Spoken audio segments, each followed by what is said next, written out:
स्वागत है आपको एक बार फिर से मेरे YouTube चैनल पर।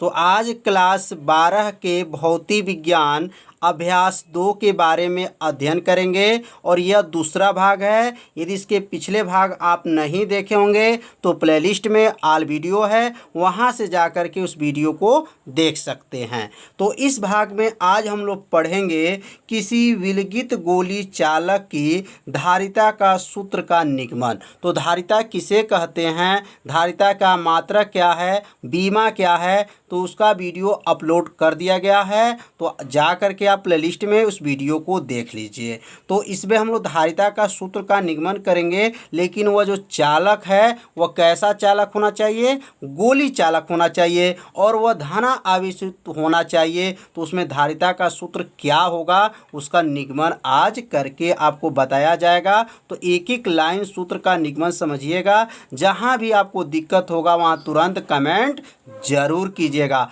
और लास्ट में वीडियो को लाइक भी कर दीजिएगा। और चैनल पर आप पहली बार आए होंगे तो चैनल को क्या कीजिएगा, सब्सक्राइब भी कर लीजिएगा।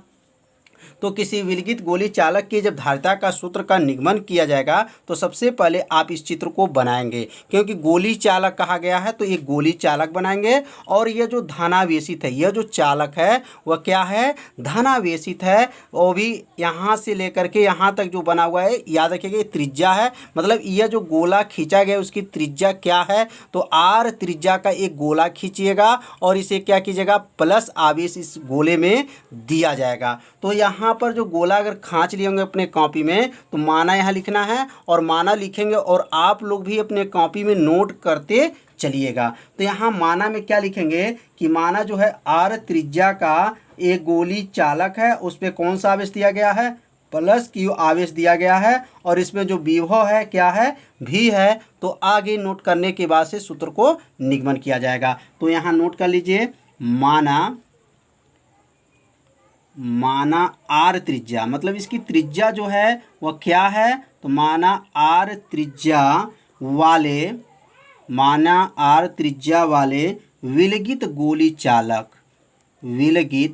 गोली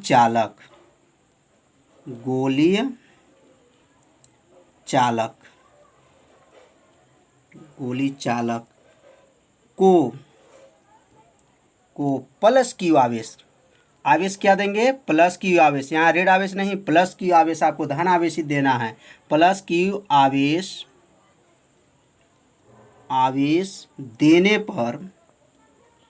देने पर उसके विभव में होने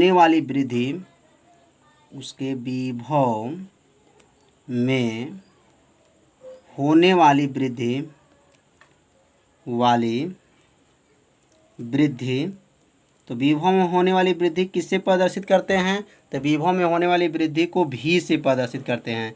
तो भी है तो के नीचे क्या लिखेंगे, कामा लिखने के बाद से तब यहाँ लिखेंगे वी नो डैट। हम जानते हैं, आप लोग सूत्र पढ़ लिए होंगे, नहीं पढ़े होंगे तो प्लेलिस्ट में ऑल वीडियो है, वहाँ से जा कर के इस वीडियो को देख सकते हैं कि हम लोग पढ़ चुके हैं कि वैद्युत विभव का सूत्र होता है V बराबर होता है 1/4 पाई एप्सिलॉन 0 होता है और यहाँ जो होता है Q बटा क्या होता है, आर होता है। यह सूत्र आप लोग पढ़े होंगे कि V बराबर 1/4 पाई एप्सिलॉन 0 Q बटा आर। ये किसका सूत्र है, तो वैद्युत विभव का सूत्र है। लेकिन यहाँ R जो है, अब यहाँ R का मान क्या रखेंगे, तो अब यहाँ से यहाँ तक के जो दूरी दिया गया है, यहाँ पे जो कैपिटल R दिया गया है, तो अब यह R को हटा देंगे और उसके जगह पे लिखेंगे V बराबर, लिखेंगे अब V बराबर अब हो जाएगा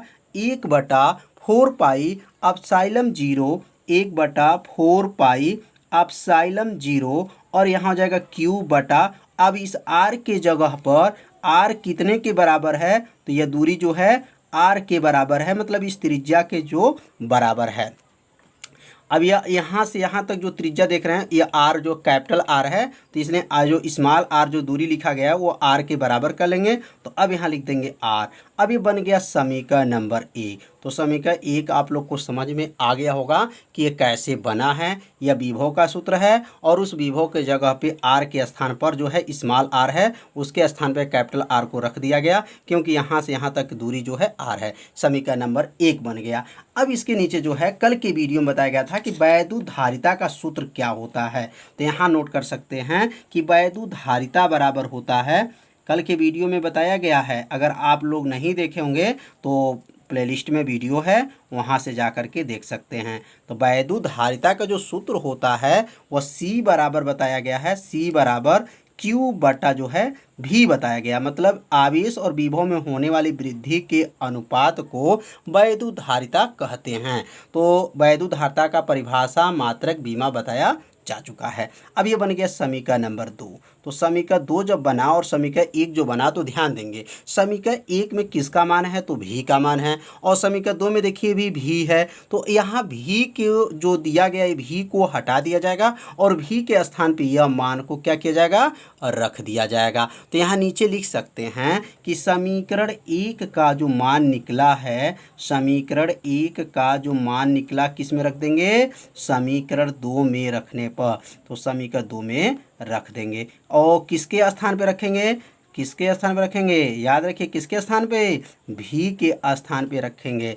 तो ये लिख देंगे समीकरण 1 का जो मान निकला है वह समीकरण 2 में रखने पर, मतलब भी के स्थान पे क्या लिखेंगे, 1/4 पाई एप्सिलॉन 0 Q बटा R यहाँ पे नोट करके और आगे हल कर देंगे तो वही सूत्र का निगमन आ जाएगा। तो अब हम लोग मान यहाँ पे नोट करेंगे नीचे।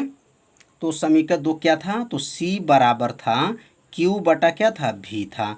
अब इस V को हटा देंगे क्योंकि यहाँ V का मान क्या रखेंगे, 1/4 पाई एप्सिलॉन 0 जो समीकरण 1 में जो मान निकला था वही मान यहाँ पे क्या करेंगे, रख लेंगे। तो अब क्या हो जाएगा, C बराबर होगा Q बटा और V को हटा देंगे तो क्या बनेगा, 1/4 पाई एप्सिलॉन 0 और यहाँ हो जाएगा Q बटा R हो जाएगा।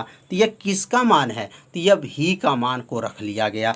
अब ये जो मान नीचे है वह मान कहाँ जाएगा, सबसे ऊपर चला जाएगा। ये सबसे ऊपर चला गया, नीचे वाला मान जो है सबसे ऊपर भेज देंगे। तो अब यहाँ क्या हो जाएगा, तो C बराबर होगा Q गुणे, अब ये ऊपर गया तो क्या हो जाएगा, 4 हो जाएगा, पाई है एप्सिलॉन 0 और R, ये सब मान जो है ऊपर चला जाएगा। ध्यान दीजिएगा यहाँ जो R का मान जो है, R का मान जो है यहाँ बड़ा R है, कैपिटल R है, याद रखिएगा। यह जो है R जो है कैपिटल R है, क्योंकि समीकरण 1 में जो है कैपिटल R है, यहाँ नोट किया गया है। तो अब ये जो है मान जो है ऊपर जाएगा तो आपको कैपिटल R जो है ऊपर हो गया 4 पाई एप्सिलॉन 0 R बट्टा में क्या है, बट्टा जो है अब Q में 1 का गुणा करेंगे तो Q 1 का नाम क्या हो जाएगा, यह Q हो जाएगा। तो Q में 1 का गुणा किए तो Q हो गया। अब जो देखेंगे अंश में भी Q है और हर में भी Q है, तो यह Q से Q को क्या करेंगे, काट देंगे। Q कट गया तो क्या बचेगा, तो C बराबर बचेगा 4 बचेगा, पाई बचेगा, एप्सिलॉन बचेगा और क्या बचेगा, R बचेगा।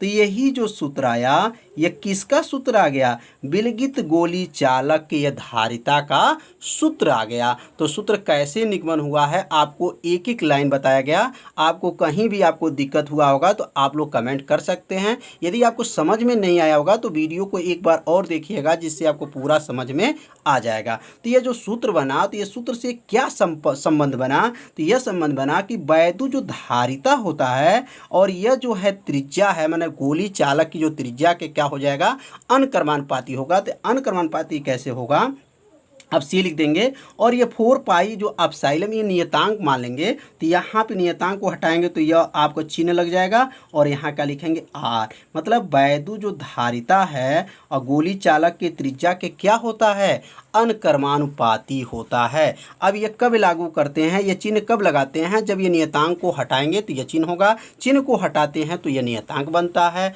तो अब यहाँ नीचे लिख लेंगे। तो अब यहाँ नीचे नोट किया कर लीजिए आप लोग भी कि गोलीय चालक की धारिता, गोली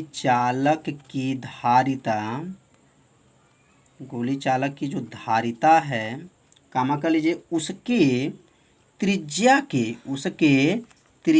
के सम अनकर्मानुपाती। तो उसके त्रिज्या के क्या होते हैं, अनुक्रमानुपाती होता है। अनुक्रमानुपाती भी लिख सकते हैं और समानुपाती भी लिख सकते हैं। तो यहाँ क्या लिखेंगे, उसके त्रिज्या के क्या होते हैं, अनुक्रमानुपाती होता है।